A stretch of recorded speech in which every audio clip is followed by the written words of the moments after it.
Nous voici sur le front de neige de Val d'Isère avec un grand gaillard à mes côtés qui est Clément Noël. Bonjour Clément. Bonjour. Alors Clément, on ne connaît peut-être pas. Tout d'abord Clément Noël. Clément c'est le prénom et Noël c'est le nom de famille. Ouais, voilà, c'est ça. Bon Clément, on ne te connaît peut-être pas très bien ici à Val d'Isère. Pourtant tu fais partie du club des sports de Val d'Isère. Ouais, ça fait 3 ans maintenant. Voilà. Clément, tu reviens des championnats du monde de ski junior et tu as inscrit un résultat qui nous a fait bien plaisir parce que tu as effectué la meilleure performance française en arrivant 4e à 4 centièmes seulement de la marche du podium. Tu t'attendais à ce résultat ? Ah non, je m'y attendais pas du tout à la base.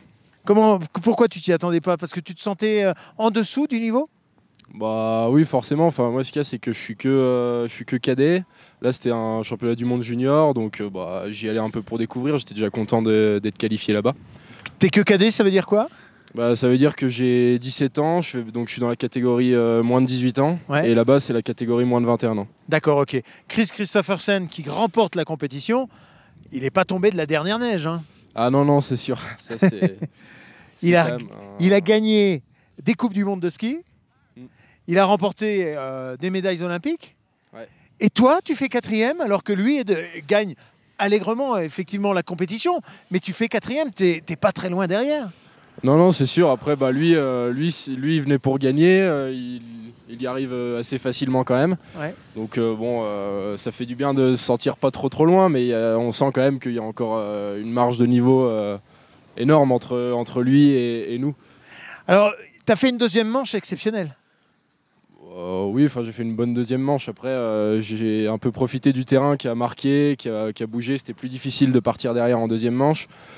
Donc oui, j'ai bien profité de mon dossard et j'ai fait une bonne deuxième manche. Ouais. Tu portais le dossard numéro 49. Alors pour ceux qui connaissent le slalom, ça veut dire beaucoup un dossard numéro 49. Ça veut dire que pour remonter toute la liste, c'est pas si évident que ça. Hein. Non, c'est pas si évident, surtout que tous ceux qui partent devant moi sont sur le papier meilleurs que moi. C'est ça. J'ai profité quand même à la première manche parce que le regel avait été bon et la neige elle bougeait pas du tout, ça faisait un petit dévers à la porte. Et donc c'était quand même des super conditions en partant derrière.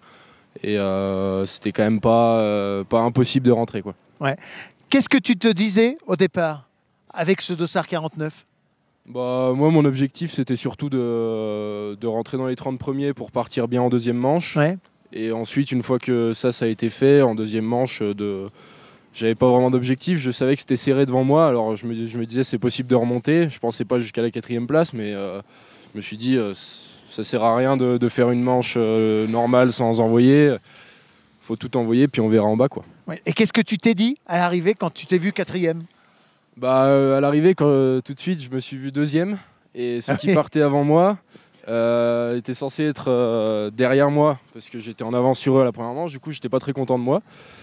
Et ensuite, au final, quand j'ai vu que tout le monde passait derrière, je me suis dit, en fait, c'est pas si mal que ça. Et ça s'est fait comme ça. J'ai vu à l'arrivée que j'étais 4e. Moi, j'étais content, quoi. Ouais. J'imagine qu'on peut être content. Ouais. Est-ce que tu te dis, ça t'ouvre des perspectives auxquelles tu n'avais pas pensé jusqu'à maintenant ?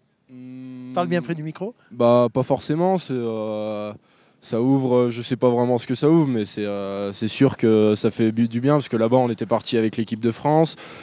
C'est sûr que ça fait toujours plaisir.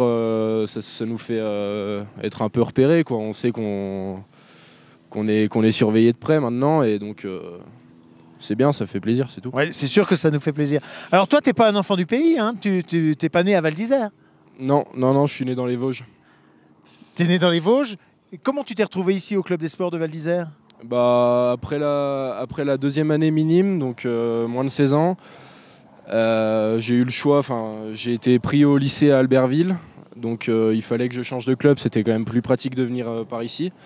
Et on m'a conseillé, que ce soit mes anciens entraîneurs ou mes parents, Val d'Isère, donc j'ai suivi.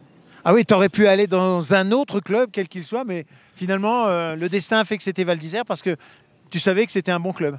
Oui, voilà, on m'avait dit que c'était un bon club, alors moi j'y suis J'ai suivi ce qu'on m'avait dit, hein, j'étais pas forcément au courant de tout et puis au final je suis bien ici. Alors justement, comment tu vis ta vie au club ici à Val d'Isère? Ah ça me va très bien, hein. Je suis content ici, je me suis fait bien accueillir dès la première année et je me suis entraîné 2 ans avec le club, maintenant je suis au comité mais ça s'est super bien passé. Ouais. Et tu vis ici à Val d'Isère évidemment, hein? Ouais, je vis ici en famille d'accueil. Ouais. En famille d'accueil, c'est-à-dire que tu as tout abandonné, les Vosges, ta famille, tout ça, pour venir t'entraîner ici à Val d'Isère? Ouais, voilà, c'est ça. Ta famille d'accueil, c'est Patrick Chevalot? Ouais, c'est Patrick Chevalot que je remercie hein, pour les gâteaux? Pour les gâteaux et les pains au chocolat au petit déjeuner. Ça fait... Ah, c'est un avantage. Hein. C'est sûr que ça permet d'aller plus vite en ski sûrement. Ouais, j'imagine.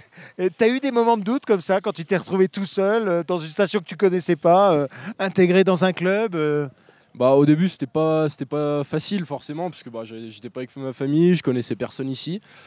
Et je me suis assez vite intégré et maintenant ça se passe super bien. Ouais, t'as beaucoup de copains maintenant ici?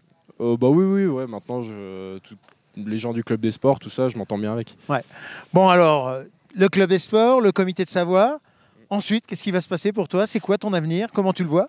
Mon avenir, je le verrai bien en équipe de France. Après, faut voir à la fin de la saison si je peux y être pris. Si je suis pas pris à la fin de saison, je vais continuer avec le comité de Savoie. Et c'est sûr que l'objectif à court terme, moyen terme, serait de rentrer en équipe de France, que ce soit sur les quelques saisons à venir. Tu as consacré toute ta vie au ski, hein? Ouais, la plupart.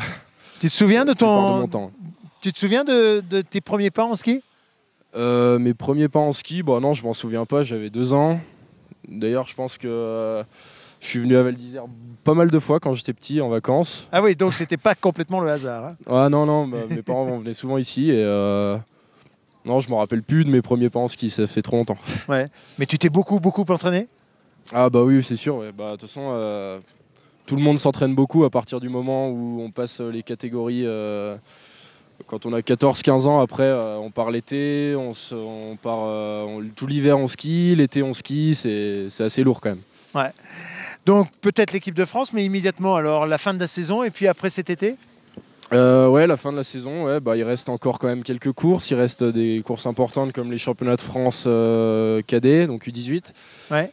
Les championnats de France normaux, et puis quelques courses encore de fin de saison. Et puis ensuite, l'été, ouais, on fait une petite pause de 1 mois où on fait rien, un peu de sport, et puis après on repart sur la préparation physique et puis les stages d'été. Et bientôt l'école quand même, non? Ouais, l'école, ouais, en début avril. Début avril, tu es en quelle classe? En 3e année, en première sortante, terminale entrante, on sait pas trop. Ouais, c'est-à-dire que tu vas passer ton bac français à la fin de prochainement. En juin. En juin, je passe mon bac français. D'accord, ok. Après, ce sera le bac. Clément, je te remercie.